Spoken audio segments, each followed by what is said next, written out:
Okay, as promised in my last video, today I'm going to go over the chapters 5 and 6 in the Sakwa book. Okay, chapter 5 begins the discussion of national identity and the contested nation. Starts out clearly by defining nationalism, but I think all of you can define that.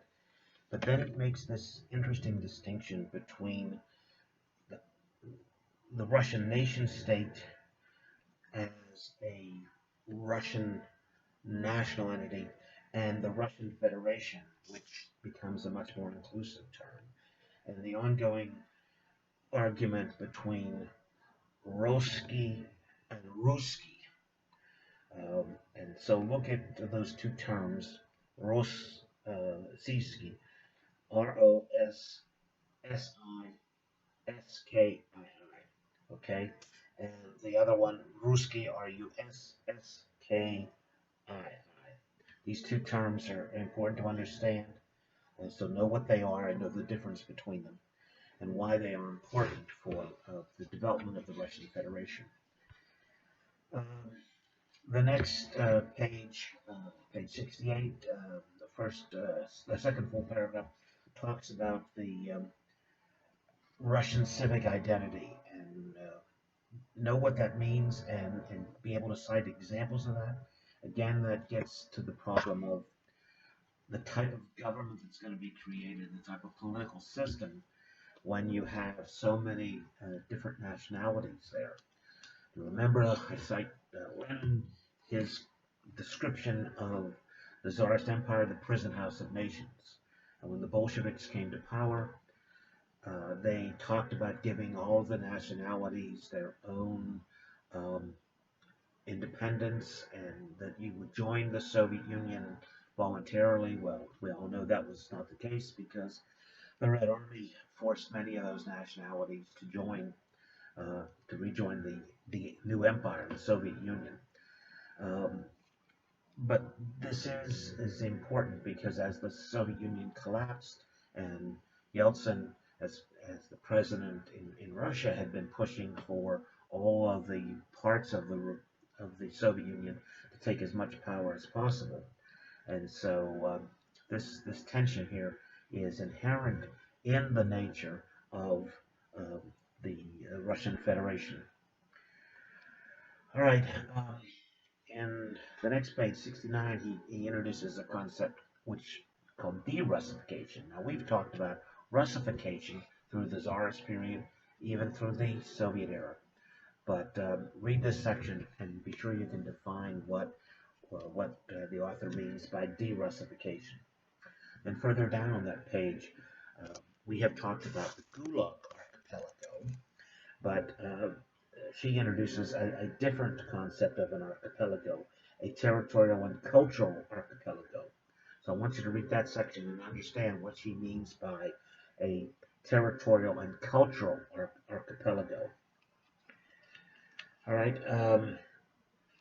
So moving on, then it talks about some of the regions doing well. I can remember when I was last in Moscow with my son. We're walking up Nevsky Prospect, this big new street. Well, there's an old Nevsky.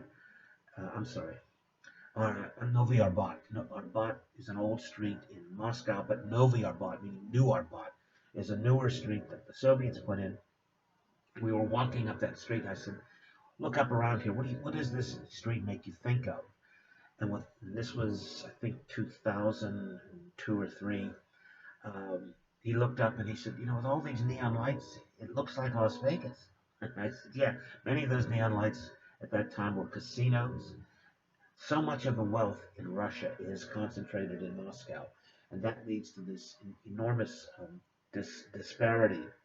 They talk about the problems in into the east, the far east, Siberia and the Arctic regions, experiencing massive outflow of population. And this leads to concern in Russia about the security of Siberia, particularly with the large population of China and many Chinese laborers coming in and working in Siberia. at these hard, long hours. And this is a concern of the Russians that they could lose Siberia possibly because of its declining population. Then it talks about the areas where there is increasing population in Russia. What do you think those are? Those are the areas largely of high Muslim populations. So while Kazakhstan and Tajikistan, etc., broke off from the Soviet Union and became independent countries, there are still many regions in the Russian Federation, so many republics of the Russian Federation, like Chechnya and Dagestan, that are largely Muslim and Buddhist, and they present a real threat to the national identity of Russia, hence the need to keep a federal type of political system. Okay, the next section in this chapter, that starts at the bottom of 70 and continues on, talks about the reluctance of the regime to create an official ideology. Now, we've talked before about the official ideology of the Soviet Union. We talked about the concept going back to Nicholas I, putting those three terms together: autocracy, orthodoxy, and nationalism. And so when you read this, you should be able to explain why they, the new regime, post-Soviet, post-2000, does not have official ideology. But then it goes on and talks about the constructing of national symbols. They give you five categories of constructing national symbols, and you should be able to identify or explain one or two of those categories. All right. And then I want you, as you move over to page 73, under the fifth of those categories, what are elements of the new national ideological palette, the spectrum of things that combine, if it's not an official ideology, that give this ideological expression to Russia. And so the next section then goes on and talks about them, and I expect you to know what they are. Then she has a section on nationalist movements, and she talks about the Yeltsin years in the 1990s, and she identifies these national patriotic opposition groups that developed. Um, Interesting, she talks here about the Russian Orthodox Church, and then those two political parties that um, dominated the Duma in the Yeltsin years, the Communist Party of the Russian Federation and the Liberal Democratic Party, and how important they were in the past. And then the next section talks about the 2000s. So now we're talking about the Putin era. And she again talks about the Communist and the Liberal Democrats as systemic or co-opted opposition. Hopefully, you read that, you'll be able to explain why they were systematic opposition, keeping the system going, or co-opted opposition, either term you use.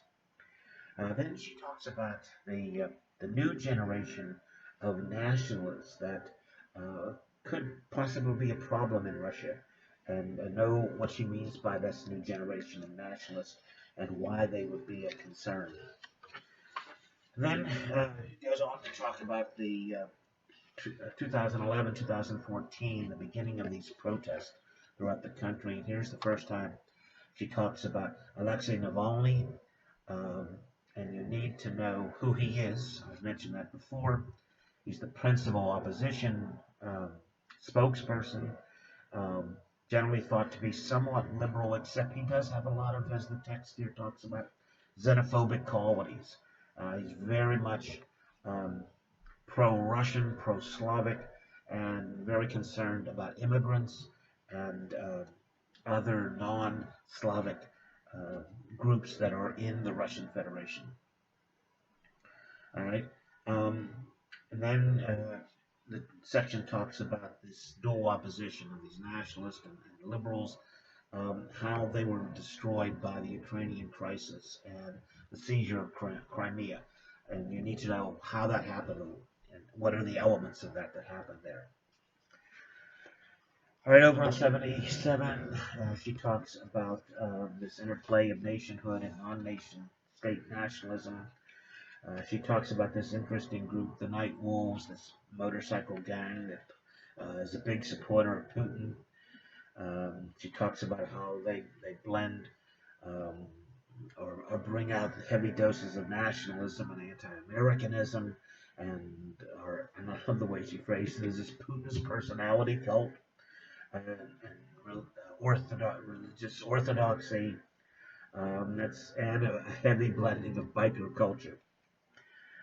All right. At the bottom of the page, 77, she talks about the gray zone of Kremlin ecosystem of interest groups and lobbies and personal connections. What does she mean by that?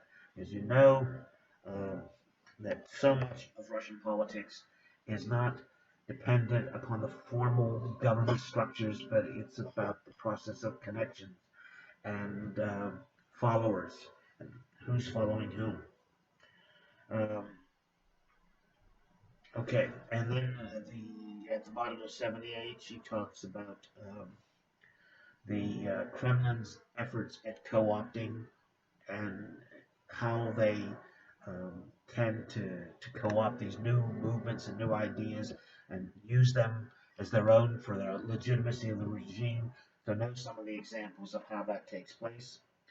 And again, why doesn't Russia really put forward a strong nationalist agenda? And she explains that at the bottom of 78. And the question that's run through this is how she ends the chapter, where she talks about the last sentence: ideological polarization therefore has the potential to abruptly reemerge and dramatically reshuffle the cards of Russia's contested ideology. Understand why she argues that, which is basically the whole main thrust of the chapter. All right, let me go on now to chapter 6.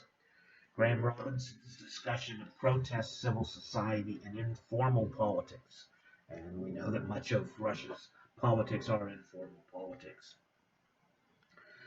All right, and it talks about the crackdown against dissent in 2017. Uh, why did the government crack down so hard?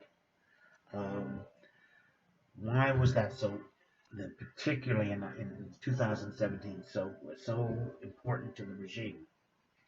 And I love in the last paragraph on 80, she has a sentence that says, politics in Russia, sorry, it's Graham Robinson. Politics in Russia is often more about what happens outside the formal channels than it is about participation in elections and voting. I want you to keep that in mind as you read throughout this book and as you understand the Putin years, because I think that's a very telling sentence there. All right, and a lot of this is going to be about how, at the end of that section, he says, in recent years, the government has intensified its efforts to make sure that civil society is contained within the spaces that do not represent a challenge to the political regime. So we'll talk some more about that as it goes on. Then they give you he gives you a little brief history of protests within Russia, going back to the time of Troubles, which you all know about, and the Pugachev Rebellion during the Catherine the Great years, going up to the 1905 revolt and the 1917 revolt. All of these issues, the Civil War after the Russian Revolution. But over the next page, it talks about the writing of the Russian Constitution, and he has a pretty interesting discussion of the 1993 constitutional crisis, which should be all familiar to you, and the subsequent economic problems created by shock therapy and how that was a threat to the regime.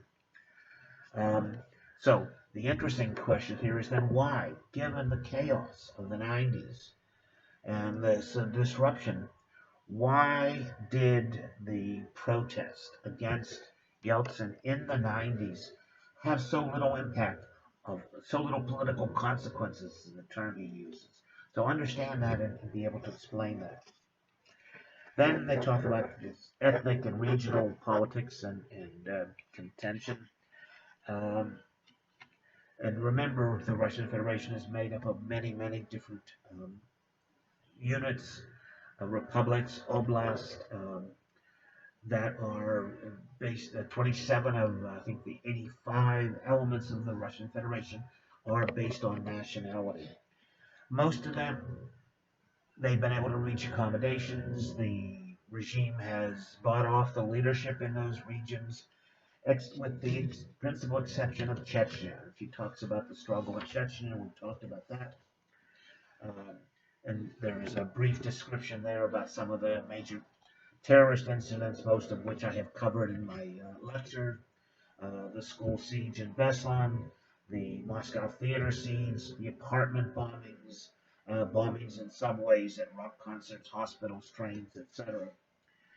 And that section ends talking about that peace in Chechnya has been restored at the cost of installing an oppressive, repressive, and often violent Chechen regime. This is the Kadyrov regime in Chechnya that we've talked about.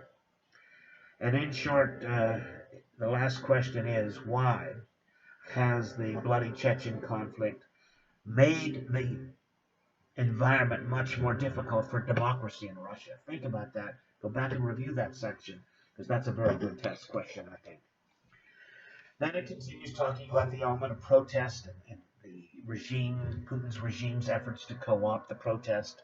It talks about the public chamber, which I did talk about in one of the lectures, how this is a response to the Beslan crisis, how it's an effort to try to co-opt the elements of civil society, and it talks about how there's a difference of opinion on how effective the public chamber is.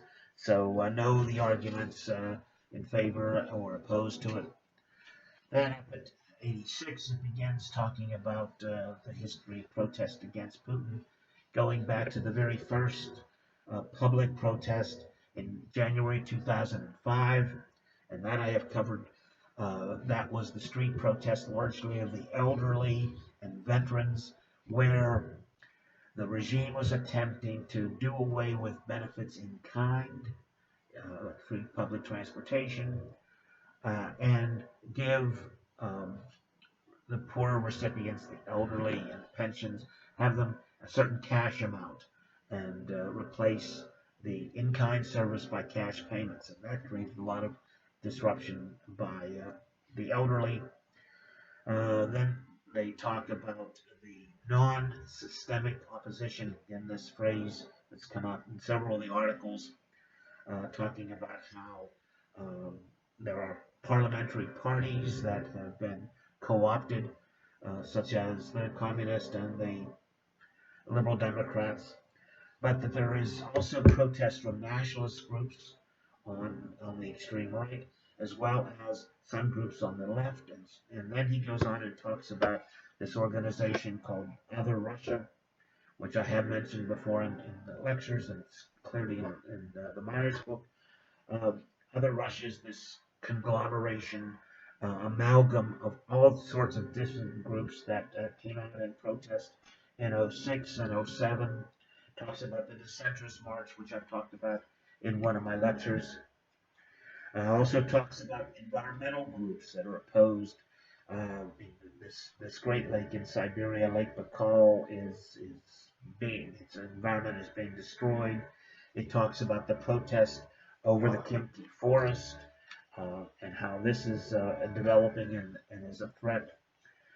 Then goes on and talks about the protest, calls it the protest cycle of 2011 and 2012, and introduces a group I haven't talked about, a small opposition group called Solidarity.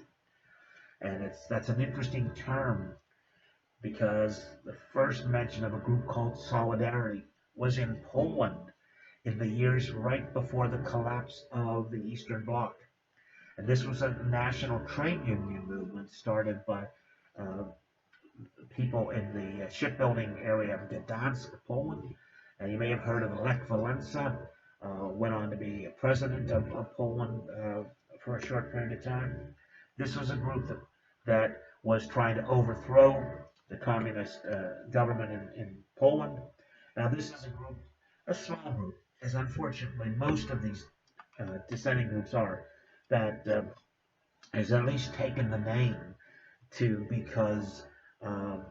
enhance their image as a powerful group. And certainly Putin and his allies want to hold on to power, and they don't want to have what happened in Poland, the overthrow of the regime. All right, then again, we're talking in the next section about civil society and the protests since 2000. Um, know the kind of repressive measures that the Putin regime has used, and be able to talk about two or three of those measures since 2012. Uh, Page 90 begins and continues, though, with this discussion of the campaign against LGBT people. And this is especially brutal in Chechnya, where the regime has arrested and killed a number of these people who are demanding their own rights, their civil rights, and the regime has been very oppressive. And be able to understand, but be able to explain why the author argues that the state's approach to law is purely political. So keep that in mind there.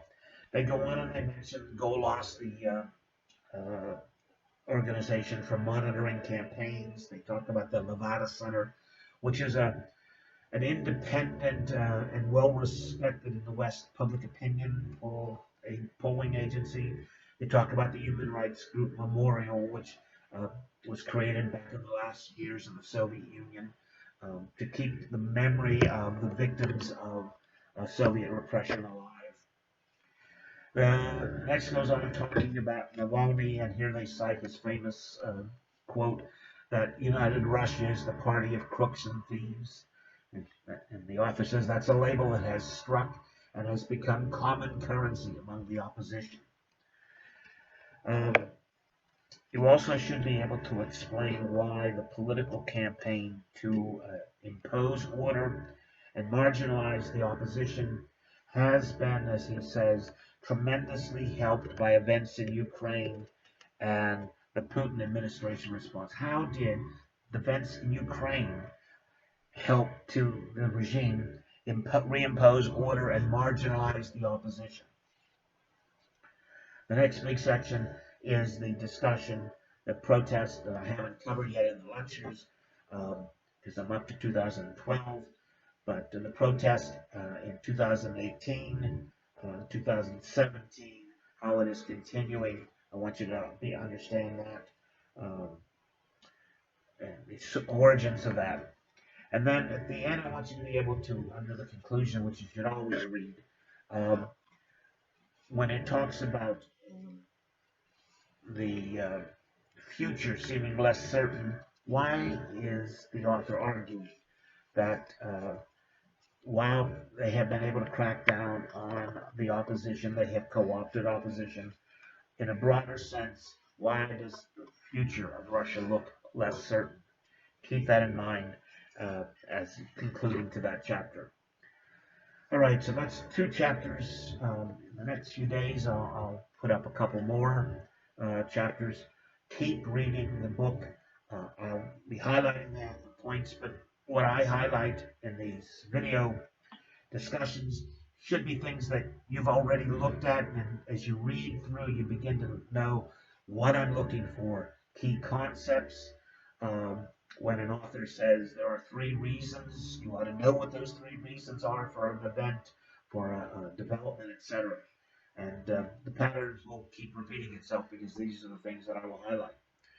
All right, again, get watching those videos and give me an email if you have any issues. I'll get back to you as soon as I can. Bye now.